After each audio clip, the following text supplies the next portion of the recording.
Kemekan jangan tempel ke engine. Voice, một giọng nữ Indonesia trưởng thành. Register saya. Gợi ý. Engine. Speed equals 1. Zero pitch equals 0. Language equals Indonesian. Nếu engine hỗ trợ global emotion. B1 to B3 sedihkam. B4 tense leo thang. B5 tegas. B6 hangat xét thủ công. Body không nhúng tác. Paste below this line. Selama 25 tahun. Saya membesarkan seorang anak yang bukan darah daging saya. Di malam dia diwisuda menjadi dokter. Suami saya berdiri di tengah pesta. Lalu dia mengumumkan satu hal yang menghancurkan seluruh ruangan. Saya dan Maya akan bercerai, katanya. Dan anak itu bukan anak saya. Gelas di tangan para tamu membeku di udara. Semua mata menatap saya. Tetapi yang berdiri membela saya malam itu bukan suami saya, justru anak yang katanya bukan darah dagingnya. Halo, sahabat. Selamat datang kembali di kanal ini. Kalau cerita ini menyentuh hati Anda, tekan tombol langganan dan temani saya sampai akhir. Karena malam itu, sebuah keluarga yang tampak sempurna selama 25 tahun runtuh hanya dalam satu kalimat. Nama saya Maya. Usia saya 48 tahun. Saya tinggal di sebuah rumah 2 lantai di kawasan Bintaro. Rumah yang saya rawat dengan tangan saya sendiri selama lebih dari 2 dekade. Dulu, saya seorang apoteker di sebuah rumah sakit swasta. Saya punya karir yang saya cintai. Saya punya gaji sendiri. Saya punya nama saya sendiri. Lalu semuanya berubah di satu malam hujan. 25 tahun yang lalu. Malam itu, suami saya, Reza, pulang dengan tergesa-gesa. Bajunya basah kuyup. Di dalam pelukannya ada seorang bayi laki-laki yang menangis lemah. Saya masih ingat tangan Reza yang gemetar saat itu. Maya, katanya. Mungkin Tuhan kasihan pada kita yang belum dikaruniai anak. Saya menemukan bayi ini. Rawatlah dia. Anggap dia anak kita sendiri. Saat itu, saya baru saja divonis tidak bisa memiliki anak. Saya menangis berhari-hari. Hati saya kosong. Tetapi begitu saya memeluk bayi itu, tangisnya berhenti. Dia menggenggam jari saya dengan erat. Dan saat itu juga, sesuatu di dalam dada saya tersambung. Saya menamainya Arga. Reza waktu itu berkata dengan penuh keyakinan, "Berhentilah bekerja, Maya. Rawat Arga di rumah. Saya yang akan banting tulang menghidupi kalian berdua. Percaya pada saya." Dan saya percaya. Saya menulis surat pengunduran diri keesokan harinya. Tanpa ragu, tanpa menyesal. Sejak hari itu, dunia saya menyusut menjadi sebatas dinding rumah ini. Saya mengenal betul jadwal imunisasi. Saya hafal demam yang naik di tengah malam. Saya tahu cara membuat bubur yang Arga suka. Saya melepas karirnya supaya Reza bisa bebas mengejar jabatannya hingga menjadi manajer keuangan di perusahaannya. 25 tahun. Saya memberikan semuanya. Saya tidak pernah menyesalinya. Karena Arga tumbuh menjadi anak yang baik. Dia rajin. Dia sopan. Dia tidak pernah sekalipun membentak saya. Setiap pagi, sebelum berangkat sekolah, dia selalu mencium tangan saya. Dan setiap kali dia memanggil saya ibu, hati saya terasa penuh. Saya tidak pernah menyembunyikan dari Arga bahwa dia bukan anak kandung saya. Saya menceritakannya saat dia berusia 10 tahun. Saya pikir dia akan menjauh. Tetapi malam itu, Arga justru memeluk saya erat. Ibu yang merawat Arga, katanya pelan. Ibu yang menemani Arga sakit. Bagi Arga, ibu adalah ibu kandung Arga. Selamanya. Saya menangis di pelukan anak kecil itu. Dan saya berjanji dalam hati, apapun yang terjadi, saya tidak akan pernah meninggalkannya. Tahun demi tahun berlalu. Arga masuk fakultas kedokteran. Dia mendapat beasiswa. Dia belajar mati-matian. Dan akhirnya, di usia 25 tahun, dia lulus menjadi dokter. Tetapi ada satu hal yang perlahan berubah di rumah ini. Sesuatu yang baru saya sadari setelah semuanya terlambat. Reza mulai sering pulang larut. Dia bilang ada lembur, ada proyek besar, ada rapat di luar kota. Saya percaya, saya selalu percaya. Karena selama 25 tahun, saya tidak punya alasan untuk tidak percaya. Ponselnya selalu tertelungkup di meja. Dia mengganti kata sandinya. Dia mulai membeli baju-baju yang lebih muda dari usianya. Tetapi setiap kali saya bertanya, dia hanya tersenyum. Kamu terlalu banyak berpikir, Maya, katanya. Saya cuma capek kerja. Saya menelan curiga itu. Saya kira itu hanya lelah usia. Saya kira pernikahan 25 tahun sudah cukup kuat untuk menahan badai apapun. Saya salah. Ibu mertua saya, Bu Sukma, tinggal tidak jauh dari rumah kami. Beliau sudah berusia 70 tahun. Dan sejak dulu, beliau tidak pernah benar-benar menyukai saya. Di matanya, saya adalah menantu yang gagal. Menantu yang tidak bisa memberinya cucu kandung. Setiap kali keluarga besar berkumpul, beliau selalu punya cara untuk menyindir. Untung ada Arga, katanya suatu kali.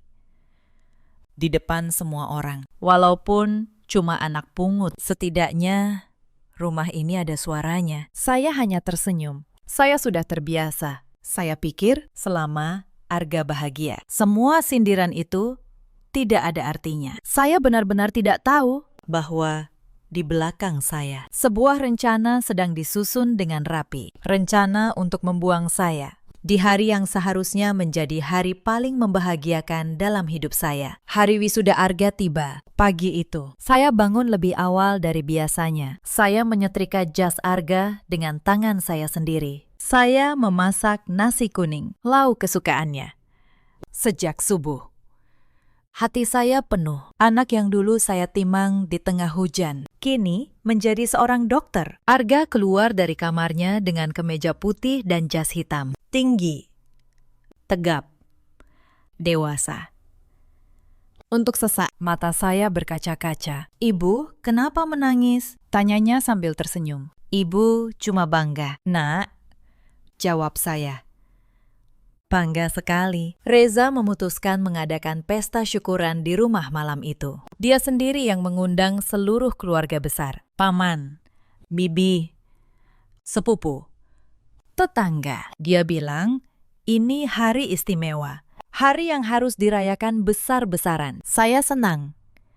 Saya kira suami saya akhirnya menghargai semua pengorbanan saya. Saya tidak tahu bahwa pesta itu sengaja dia buat ramai, supaya penghinaan terhadap saya disaksikan sebanyak mungkin orang. Malam itu, ruang tamu rumah kami penuh sesak. Aroma masakan bercampur dengan tawa para tamu. Arga berkeliling dari satu meja ke meja lain, membawa nampan berisi minuman. Menyapa setiap kerabat dengan sopan. Terima kasih sudah datang merayakan kebahagiaan keluarga kami, kata Arga. Suaranya hangat.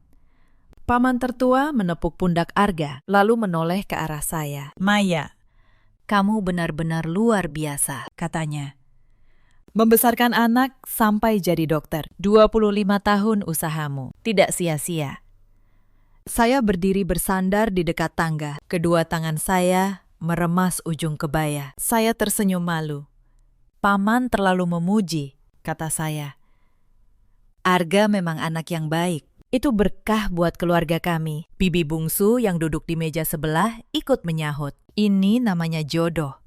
Ibu yang merawat itu kadang lebih berarti daripada ibu yang melahirkan. Mata saya mendadak panas. Kenangan malam hujan itu kembali menyeruak. Saya ingat tangan Reza yang dingin saat menyerahkan bayi itu. Saya ingat semua malam tanpa tidur. Dan saya merasa semua pengorbanan saya akhirnya terbayar di malam ini. Lalu terdengar suara denting sendok yang diketukkan ke gelas. Reza berdiri di ujung meja utama. Dia mengenakan setelan jas abu-abu yang licin.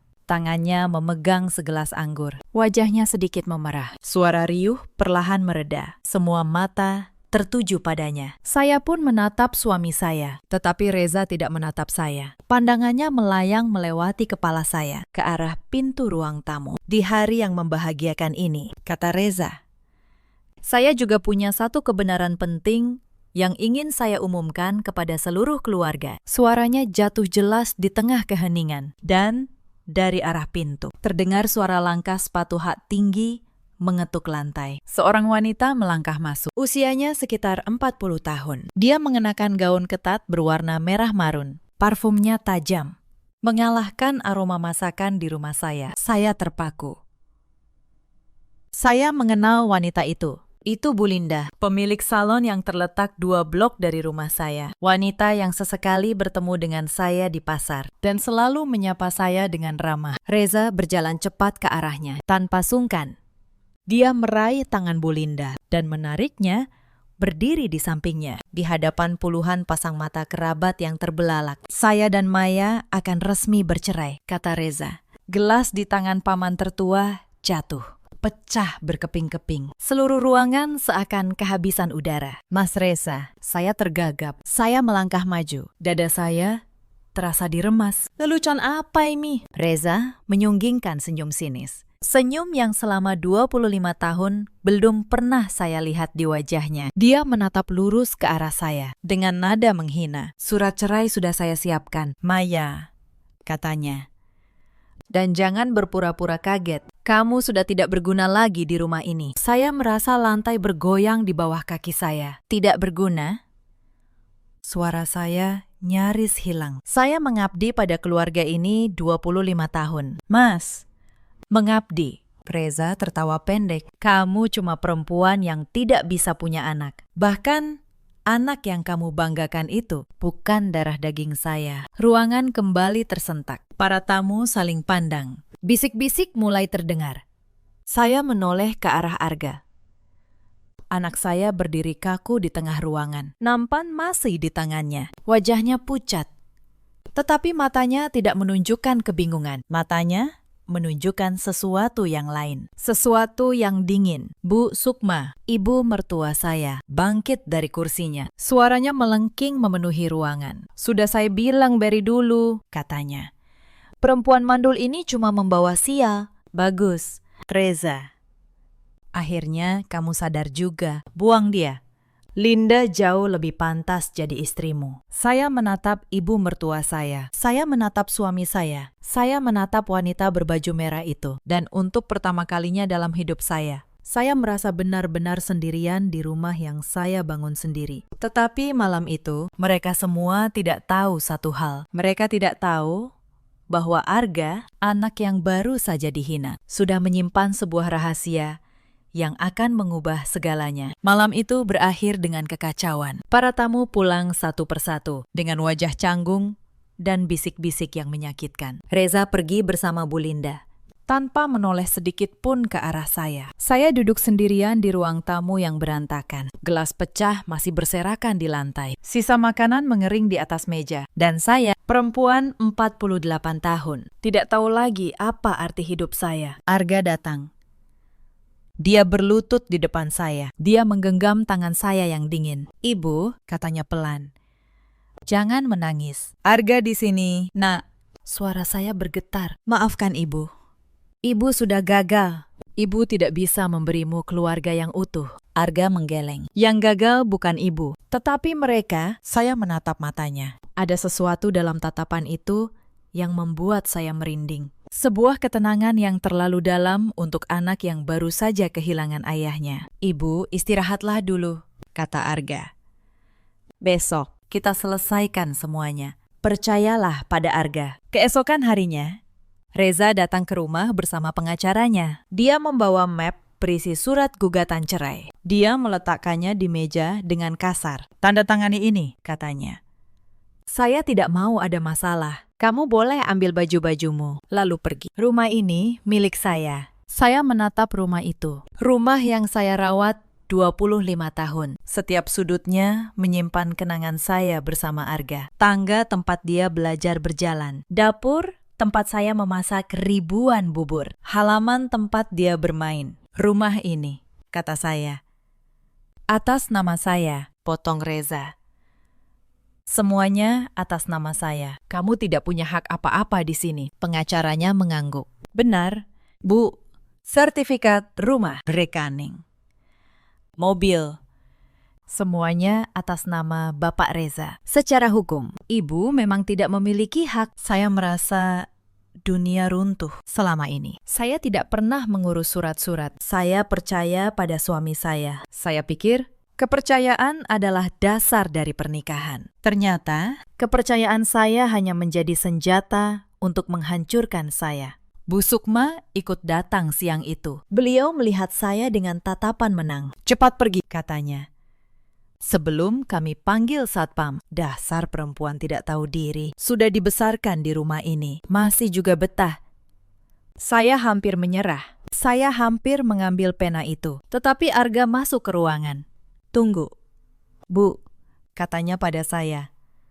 Lalu, dia menoleh ke arah Reza. "Pakistan, sebelum ibu menandatangani apapun, saya ingin bertanya satu hal." Reza menatapnya sinis. Kamu bahkan bukan anak saya." "Diam saja. Anak pungut." Arga tidak goyah sedikit pun. "Justru karena itu, Pakistan, saya ingin tahu. Kalau saya bukan anak bapak, lalu siapa ayah kandung saya?" Ruangan tiba-tiba hening. Saya melihat wajah Reza berubah. Hanya sekejap. Tetapi saya melihatnya. Sebuah kilatan panik di matanya. "Itu bukan urusanmu," kata Reza cepat. "Bukan urusan saya." Arga tersenyum tipis. "Tetapi bapak yang mengumumkan di depan seluruh keluarga bahwa saya bukan anak bapak. Bapak sendiri yang membuka pintu ini. Sekarang bapak tidak mau menjawab." Bu Sukma menyela dengan kasar. "Anak ini cuma bayi yang dipungut dari pinggir jalan. Tidak usah sok mencari asal-usul. Tidak ada yang peduli dari mana kamu berasal." Arga menatap neneknya itu dengan tenang. "Dari pinggir jalan, Nek." "Apa? Nenek yakin?" Saya melihat sesuatu yang aneh. Saya melihat tangan Bu Sukma gemetar. Saya melihat Reza menelan ludah. Mereka seperti menyembunyikan sesuatu. Sesuatu yang besar. "Sudah. Cukup," kata Reza.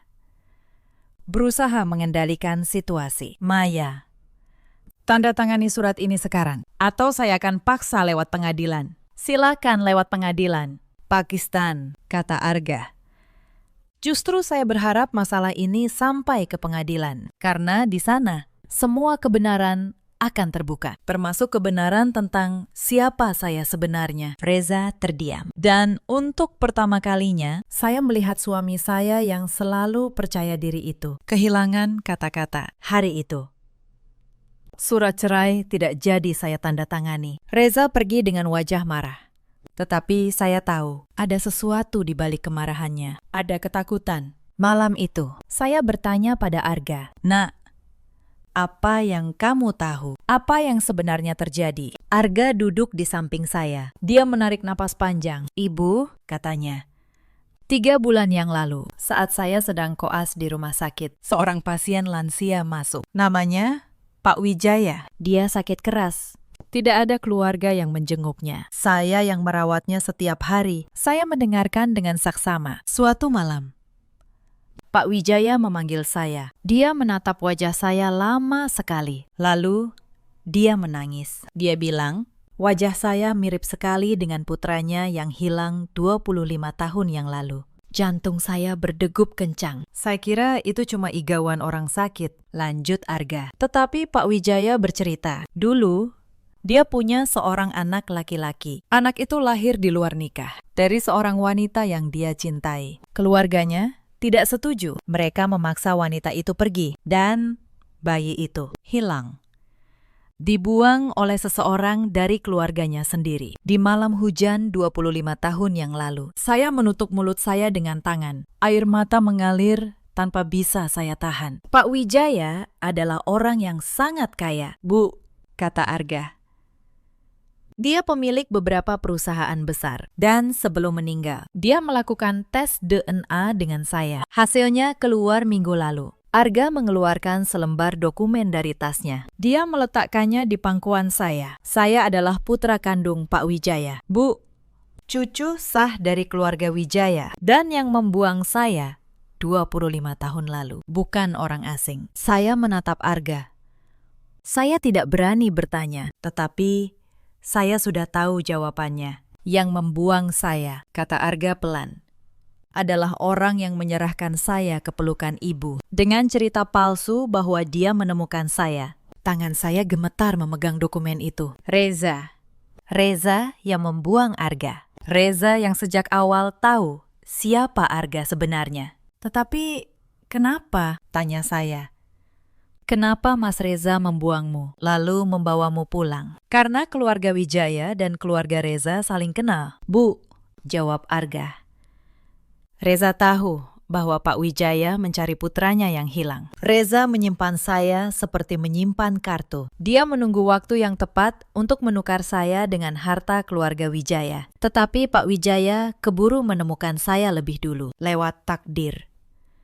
Saya tidak bisa berkata-kata. Selama 25 tahun, saya membesarkan Arga dengan cinta yang tulus. Sementara Reza menyimpannya seperti barang dagangan. Ibu, kata Arga, menggenggam tangan saya. Pak Wijaya sudah meninggal bulan lalu. Sebelum meninggal, beliau membuat surat wasiat. Beliau mengakui saya sebagai pewaris tunggal. Dan beliau menitipkan satu pesan untuk saya. Pesan apa, Nak?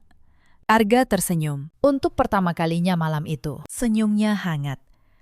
Beliau berpesan agar saya menjaga perempuan yang sudah merawat saya dengan tulus. Beliau bilang, ibu kandung saya sudah lama tiada. Tetapi saya masih punya seorang ibu. Ibu yang sebenarnya, yaitu ibu. Saya memeluk Arga malam itu. Kami menangis bersama. Dua orang yang dipertemukan oleh takdir, lalu hampir dipisahkan oleh keserakahan. Tetapi saya tahu ini belum berakhir. Reza tidak akan menyerah begitu saja. Dan saya benar. Beberapa hari kemudian, tekanan mulai datang bertubi-tubi. Reza mengirim pesan ancaman. Dia bilang, kalau saya tidak segera pergi dari rumah, dia akan melaporkan saya ke polisi dengan tuduhan menempati rumah secara ilegal. Saya gemetar membaca pesan itu. Tetapi Arga menenangkan saya. Biarkan. Bu, katanya. Biarkan dia merasa menang dulu. Orang yang terlalu percaya diri biasanya lupa menutup celahnya sendiri. Lalu, Bu Linda mulai datang ke rumah. Wanita itu masuk ke rumah saya, seolah dia sudah menjadi nyonyanya. Dia membuka lemari saya. Dia memeriksa perhiasan saya. Dia melempar pandangan merendahkan ke seluruh penjuru ruangan. Rumah ini akan saya renovasi total, katanya pada saya. Sambil tersenyum manis. Saya tidak suka gaya kuno. Oh ya, baju-bajumu yang lama itu sebaiknya kamu bawa. Saya mau buang semuanya. Saya menahan amarah. Saya hanya diam. Karena saya tahu, diam saat ini jauh lebih kuat daripada melawan. Bu Sukma juga semakin menjadi-jadi. Beliau menyuruh saya seperti pembantu. Beliau memerintah saya mencuci piring para tamu yang dia undang untuk merayakan pertunangan Reza dengan Linda. Pertunangan yang diadakan di rumah saya, di hadapan saya. Cucikan piring-piring ini, kata Bu Sukma. Kamu memang cuma berguna untuk pekerjaan kasar. Setelah ini, jangan lupa pergi. Saya menatap tumpukan piring kotor itu. Tangan saya mengepal. Tetapi saya berjalan ke dapur. Saya mulai mencuci. Arga melihat itu dari pintu. Wajahnya mengeras. Dia ingin maju. Tetapi saya menggeleng padanya. Belum waktunya. Nak, bisik saya. Sebentar lagi. Karena selama beberapa hari terakhir, Arga dan saya tidak hanya berdiam diri. Kami menyusun semuanya dengan rapi. Arga menghubungi pengacara keluarga Wijaya, pengacara senior yang bernama Pak Hendra. Bersama beliau, kami mengumpulkan semua bukti. Hasil tes DNA, surat wasiat asli dari Pak Wijaya, dan yang paling penting, sebuah dokumen lama yang selama ini disembunyikan oleh keluarga Reza. Ternyata 25 tahun yang lalu, Reza tidak menemukan bayi di pinggir jalan. Reza mengambil bayi itu dari sebuah panti dengan surat penyerahan yang ditandatangani oleh seseorang. Dan tanda tangan itu adalah tanda tangan Bu Sukma. Ibu mertua saya terlibat sejak awal. Beliau yang membantu Reza menyembunyikan asal-usul Arga. Beliau yang menyimpan rahasia ini selama 25 tahun. Demi suatu hari bisa menukar Arga dengan kekayaan keluarga Wijaya. Pak Hendra juga menemukan sesuatu yang lain. Sesuatu tentang rumah yang selama ini saya tinggali. Bu Maya, kata Pak Hendra suatu sore, saya sudah memeriksa sertifikat rumah ini. Rumah ini memang atas nama Bapak Reza. Tetapi uang muka pembelian rumah ini dulu berasal dari mana? Saya berpikir keras. Lalu saya teringat dari tabungan saya, kata saya pelan. Saat saya masih bekerja sebagai apoteker, saya yang membayar uang mukanya, Reza yang melanjutkan cicilannya. Mata Pak Hendra berbinar. Apakah ibu punya buktinya? Bukti transfer atau kwitansi. Saya terdiam. Lalu saya teringat sesuatu, sebuah kotak tua di lemari saya. Kotak tempat saya menyimpan semua kenangan lama. Malam itu, saya membongkar kotak itu. Dan di dasarnya, saya menemukan selembar kwitansi pembayaran uang muka rumah atas nama saya, Maya. Ditandatangani 25 tahun yang lalu, sebelum saya berhenti bekerja. Tangan saya gemetar. Selama ini, saya pikir saya tidak punya apa-apa. Ternyata, saya menyimpan kunci pertama untuk merebut kembali hak saya. Ini lebih dari cukup, Bu, kata Pak Hendra keesokan harinya setelah saya menyerahkan kwitansi itu. Dengan ini, kita bisa membuktikan bahwa ibu memiliki kontribusi finansial dalam pembelian rumah. Secara hukum, ibu berhak atas bagian rumah ini. Bapak Reza tidak bisa mengusir ibu begitu saja. Saya merasa secercah harapan kembali. Tetapi Pak Hendra belum selesai. Dan ada satu hal lagi, katanya. Tentang Arga sebagai pewaris sah keluarga Wijaya. Arga mewarisi harta yang sangat besar, termasuk sebagian saham di perusahaan tempat Bapak Reza bekerja. Saya tersentak.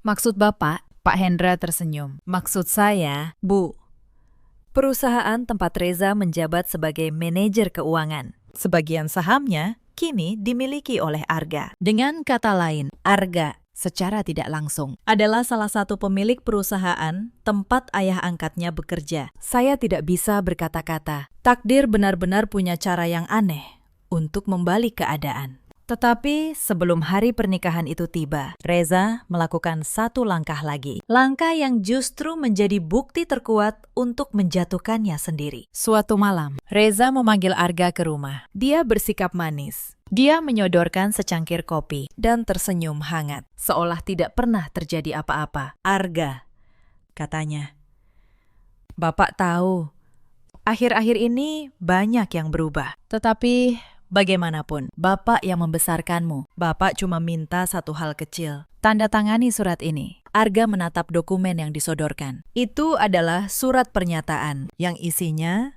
membuat saya bergidik. Surat yang menyatakan bahwa Arga melepaskan seluruh hak warisnya dari keluarga Wijaya dan menyerahkan pengelolaannya kepada Reza sebagai wali. Reza rupanya sudah tahu tentang warisan Pak Wijaya dan dia mencoba merebutnya lewat surat ini. Kenapa saya harus menandatangani ini? Pakistan, tanya Arga tenang. Karena kamu masih muda, kata Reza.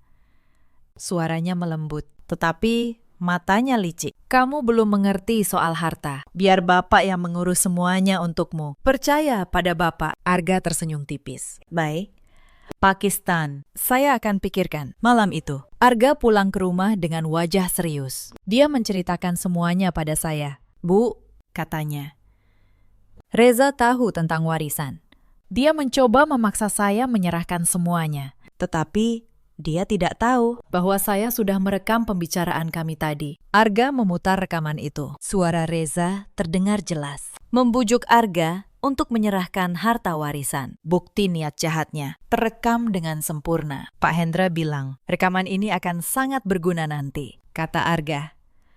Reza mengira dia sedang memasang jebakan untuk saya, padahal dia sedang menggali lubang untuk dirinya sendiri. Saya menatap anak saya dengan rasa bangga yang dalam. Di balik wajahnya yang tenang, Arga jauh lebih cerdas dan sabar daripada yang dibayangkan siapapun. Sementara itu, Reza semakin berani. Dia mengira saya sudah tidak berdaya. Dia memajukan jadwal pernikahannya dengan Linda. Dia mengundang seluruh keluarga besar, semua rekan kerjanya, bahkan atasannya di perusahaan. Pernikahan itu akan diadakan di sebuah gedung mewah 2 minggu lagi. Dan dia dengan rasa percaya diri yang luar biasa mengirim undangan ke rumah untuk saya. Datanglah, Maya, katanya saat menyerahkan undangan itu. Datang dan lihat bagaimana hidupku jauh lebih baik tanpa kamu. Anggap saja ini perpisahan terakhir kita. Saya menerima undangan itu. Saya tersenyum tipis. Baik,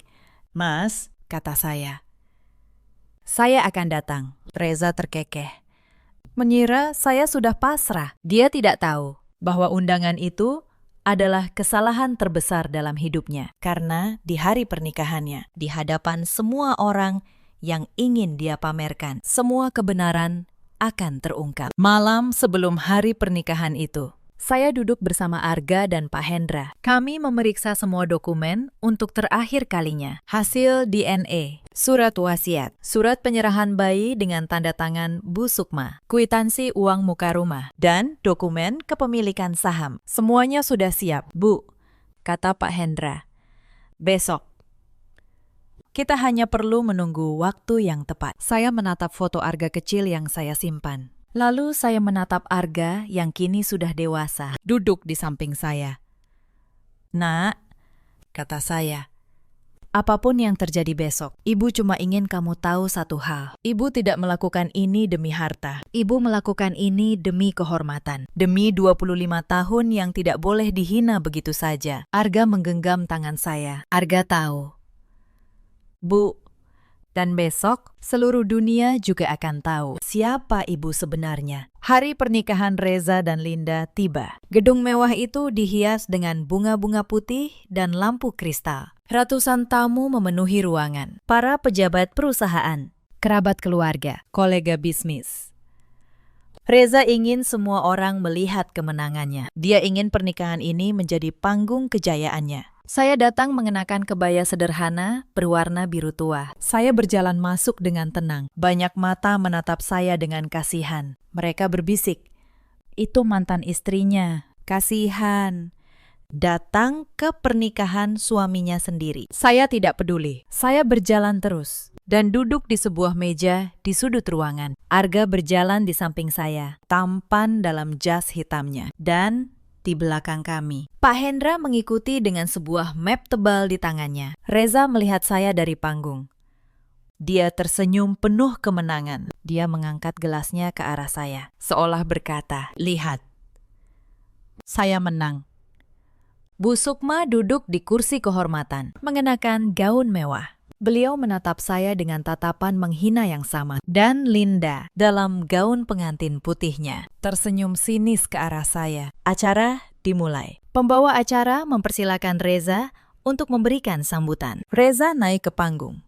Dia memegang mikrofon dengan percaya diri. "Terima kasih kepada semua yang hadir," katanya. "Hari ini adalah hari yang sangat membahagiakan bagi saya. Setelah bertahun-tahun terjebak dalam pernikahan yang tidak membahagiakan, akhirnya saya menemukan kebahagiaan saya yang sejati." Para tamu bertepuk tangan. Saya duduk diam. Saya menunggu. Saya tahu ada yang bertanya-tanya tentang mantan istri saya, lanjut Reza. Sengaja menatap ke arah saya. Dia perempuan yang baik. Tetapi dia tidak bisa memberi saya keturunan. Dan anak yang selama ini saya rawat ternyata bukan darah daging saya. Jadi, saya rasa sudah waktunya saya memulai hidup baru. Bisik-bisik kembali terdengar di ruangan. Beberapa tamu menatap saya dengan iba. Beberapa menatap Arga dengan rasa ingin tahu. Saat itulah Arga berdiri. Suara kursinya yang bergeser memecah keheningan. Semua mata tertuju padanya. Reza terdiam di panggung. Mikrofon masih di tangannya. "Permisi, Pakistan," kata Arga.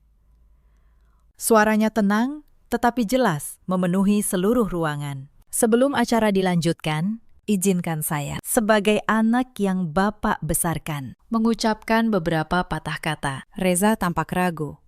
Tetapi di depan ratusan tamu, dia tidak bisa menolak.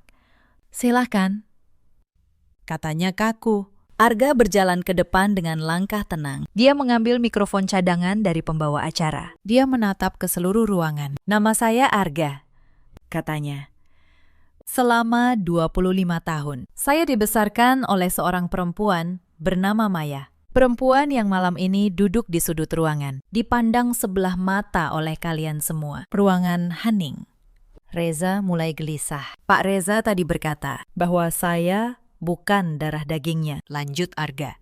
"Dan itu benar. Saya memang bukan anak kandung Pak Reza. Tetapi izinkan saya bertanya pada Bapak, di depan semua tamu ini. Pakistan, kalau saya bukan anak Bapak, lalu bagaimana saya bisa ada di rumah Bapak sejak bayi?" Wajah Reza memucat. Saya menemukanmu. Di pinggir jalan. Di pinggir jalan." Arga tersenyum. "Pak Hendra, tolong." Pak Hendra bangkit. Beliau berjalan ke depan. membuka mapnya.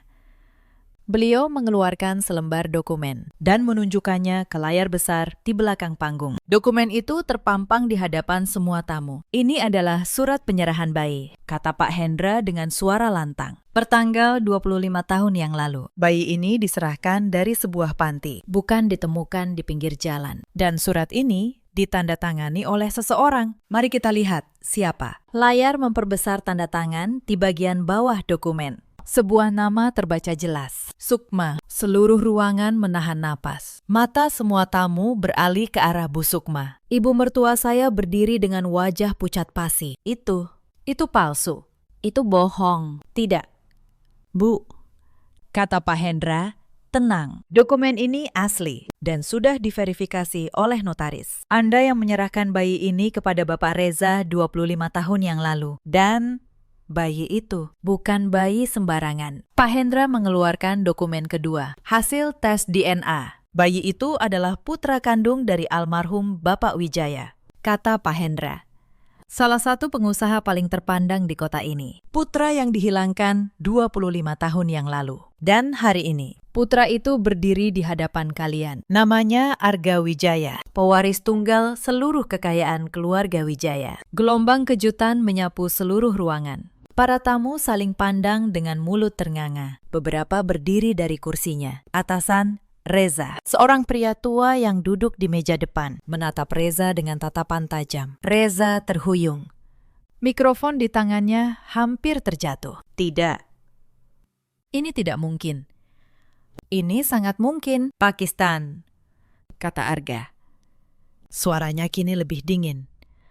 Bapak menyimpan saya seperti menyimpan kartu. Bapak menunggu waktu untuk menukar saya dengan harta keluarga Wijaya. Tetapi Bapak terlalu serakah. Bapak membuang Ibu Maya, perempuan yang dengan tulus membesarkan saya demi seorang wanita lain. Dan itulah kesalahan terbesar Bapak. Atasan Reza. Pak Direktur bangkit dari kursinya. Wajahnya merah karena marah. Reza, katanya dengan suara berat. Jadi selama ini, kamu menyembunyikan identitas pewaris keluarga Wijaya. Keluarga yang menjadi pemegang saham terbesar di perusahaan kita. Kamu menggunakan jabatanmu untuk menutupi ini semua. Reza menggeleng panik. Pakistan, saya bisa jelaskan. Tidak perlu. Potong, Pak Direktur. Mulai besok, kamu diberhentikan dari jabatanmu. Dewan Komisaris akan memeriksa semua laporan keuangan yang pernah kamu tangani. Kalau ada penyelewengan, kamu akan berurusan dengan hukum. Reza terjatuh ke lantai panggung. Tubuhnya gemetar. Dalam hitungan menit, semua yang dia bangun runtuh.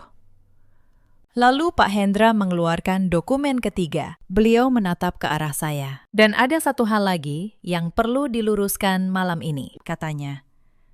Tentang rumah yang selama ini ditempati Bapak Reza. Rumah di Bintaro itu. Uang mukanya dibayar oleh Ibu Maya 25 tahun yang lalu. Dari tabungannya sendiri. Kami memiliki kwitansi aslinya. Layar menampilkan kwitansi atas nama saya. Maya. Secara hukum, lanjut Pak Hendra, Ibu Maya memiliki hak atas rumah tersebut. Bapak Reza tidak berhak mengusirnya. Bahkan, gugatan pengusiran yang Bapak Reza ajukan bisa berbalik menjadi gugatan terhadap Bapak sendiri. Linda, yang sejak tadi berdiri dengan gaun pengantinnya, mulai mundur perlahan. Wajahnya yang tadi penuh kemenangan, kini pucat ketakutan. Reza, kata Linda dengan suara bergetar. Kamu bilang kamu kaya, kamu bilang kamu punya rumah, punya jabatan, punya segalanya. Ternyata semua itu bohong. Reza mendongak dari lantai. Linda, tunggu. Saya masih punya. Punya apa? Linda tertawa getir. Kamu tidak punya apa-apa. Rumah itu milik istrimu. Jabatanmu hilang dan kamu mungkin akan masuk penjara. Untuk apa aku menikah dengan pria bangkrut sepertimu? Linda melepas cincin yang baru dipasangkan Reza di jarinya. Dia melemparkannya ke lantai. Lalu, dia berbalik dan berjalan keluar dari gedung dengan gaun pengantinnya, meninggalkan Reza yang terpuruk di panggung. Para tamu mulai berdiri, satu persatu. Mereka meninggalkan ruangan. Beberapa menatap Reza dengan jijik. Beberapa menatap Bu Sukma dengan kemarahan. Pesta kemenangan yang dirancang Reza berubah menjadi panggung kehancurannya sendiri. Bu Sukma berlari ke arah Arga. Wajahnya yang tadi angkuh, kini memelas. "Arga, cucuku," katanya, mencoba memegang tangan Arga. "Nenek menyayangimu. Nenek cuma kilaf. Maafkan nenek, kita keluarga." "Nak, kamu pewaris keluarga Wijaya sekarang. Nenek bisa bantu kamu mengurus semuanya." Arga menarik tangannya dengan tenang. Dia menatap neneknya. "Nenek," katanya pelan. 25 tahun yang lalu, nenek membuang saya di malam hujan. Nenek menyimpan rahasia ini demi keserakahan. Dan beberapa hari yang lalu, nenek menyuruh ibu saya mencuci piring seperti pembantu di rumahnya sendiri. Bu Sukma menunduk, tak bisa menjawab. "Saya tidak akan membalas nenek dengan kebencian," lanjut Arga. "Tetapi saya juga tidak bisa memanggil nenek keluarga lagi, karena keluarga sejati saya hanya satu. Perempuan yang merawat saya tanpa pamrih, ibu saya, Maya." Arga berjalan ke arah saya. Di hadapan semua tamu yang tersisa, dia berlutut di depan saya. Dia mengambil tangan saya dan menciumnya dengan hormat. "Ibu," katanya. Matanya berkaca-kaca. "Maaf membuat ibu menunggu lama. Mulai hari ini, tidak akan ada lagi yang berani menghina ibu. Karena Arga akan selalu berdiri di depan ibu." Saya menangis. Saya menangis sejadi-jadinya. Bukan karena sedih, tetapi karena untuk pertama kalinya dalam 25 tahun, saya merasa semua pengorbanan saya akhirnya dihargai. Saya membungkuk dan memeluk anak saya. Anak yang bukan darah daging saya, tetapi lebih berharga dari nyawa saya sendiri. Reza masih terpuruk di panggung. Dia menatap ke arah kami. Untuk pertama kalinya, ada penyesalan di matanya. Tetapi sudah terlambat. Semuanya sudah terlambat. Setelah malam itu, hidup saya berubah sepenuhnya. Proses hukum berjalan satu persatu. Pengacara Pak Hendra mengajukan klaim atas hak saya terhadap rumah di Bintaro. Karena bukti kwitansi uang muka itu sangat kuat. Dan karena Reza tidak bisa lagi membayar pengacara yang mahal. Kasus itu diselesaikan dengan cepat. Pengadilan memutuskan bahwa rumah itu menjadi hak saya sepenuhnya. Reza diberi waktu 3 hari untuk mengosongkan rumah. Saya masih ingat wajahnya saat dia keluar dari rumah itu, membawa kopernya sendiri. Pria yang dulu begitu angkuh, kini berjalan dengan kepala tertunduk. "Maya," katanya pelan di depan pintu sebelum pergi. Saya minta maaf, saya menatapnya. Saya tidak lagi merasa marah, saya hanya merasa kasihan. "Mas Reza," kata saya, "selama 25 tahun, saya mencintai Mas dengan tulus. Saya rela melepas karir saya, melepas mimpi saya demi keluarga ini. Tetapi Mas membuang semua itu demi keserakahan. Yang Mas hancurkan bukan saya. Yang Mas hancurkan adalah diri Mas sendiri." Reza tidak menjawab.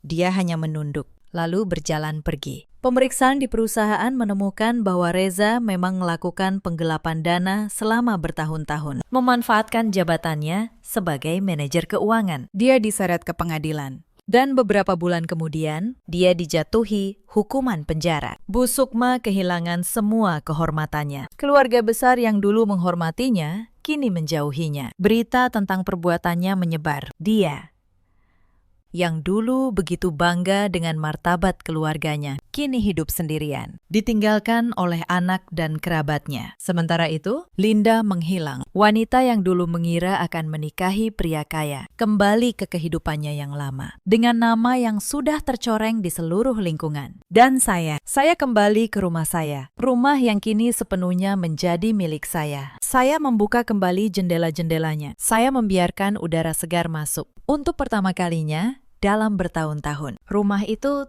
terasa benar-benar menjadi rumah saya. Arga, sebagai pewaris keluarga Wijaya, mengurus semua warisannya dengan bijaksana. Saya pikir dia akan membeli mobil mewah atau menghamburkan uangnya. Tetapi anak saya tidak seperti itu. Suatu sore, Arga pulang membawa setumpuk dokumen tebal. Dia meletakkannya di meja makan, di hadapan saya.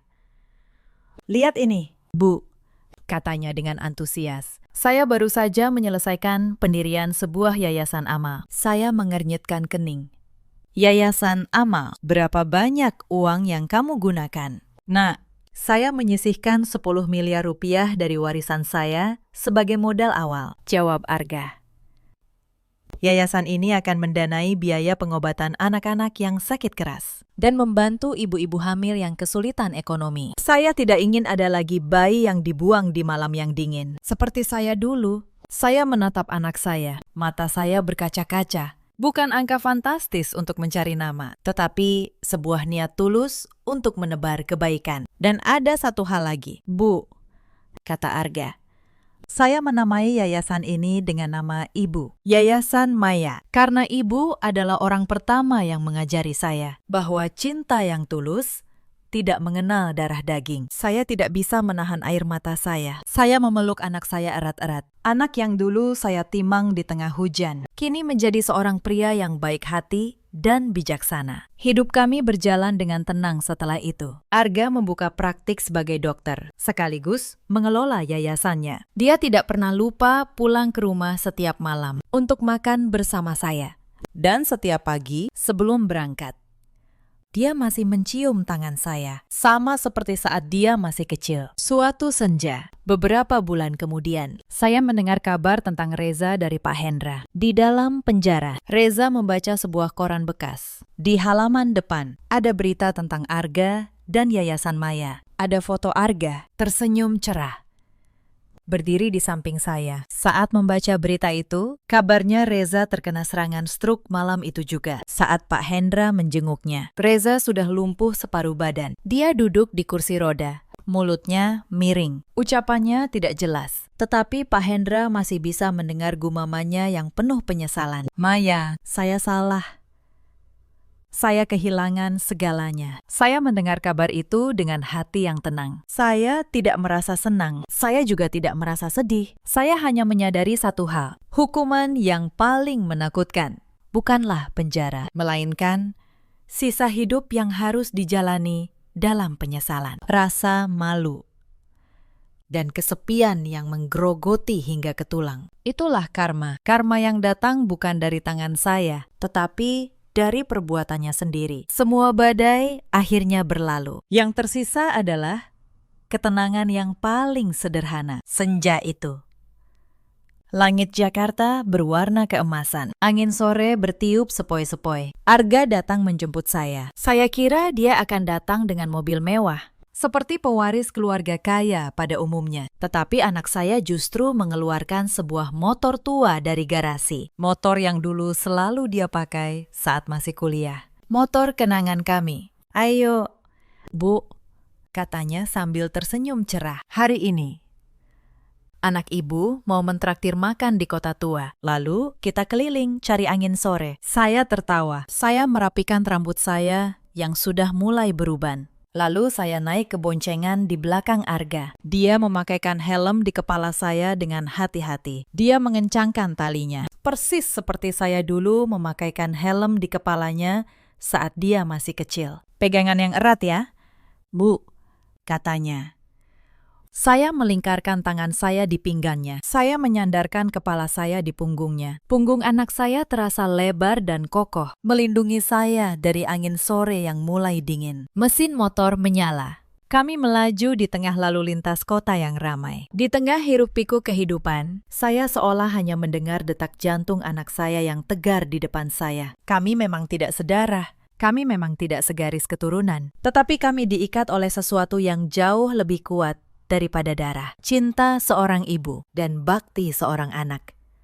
25 tahun yang lalu, di sebuah malam hujan, takdir menyerahkan seorang bayi ke pelukan saya. Dan malam itu, saya tidak hanya menyelamatkan dia juga menyelamatkan saya. Cerita ini mengajarkan kita banyak hal, bahwa pengorbanan yang tulus tidak akan pernah sia-sia, bahwa keserakahan cepat atau lambat akan menghancurkan pelakunya sendiri, dan bahwa cinta sejati tidak ditentukan oleh darah, tetapi oleh ketulusan hati. Jangan pernah meremehkan seorang perempuan yang diam. Diamnya bukan karena dia lemah, tetapi karena dia memilih untuk bertahan demi orang-orang yang dia cintai. Dan jangan pernah membuang seseorang yang mencintaimu dengan tulus demi keserakahan sesaat, karena suatu hari kamu akan menyadari bahwa orang itulah harta yang sesungguhnya. Di luar sana, ada banyak perempuan seperti saya dulu. Perempuan yang melepas mimpinya, melepas karirnya demi keluarga.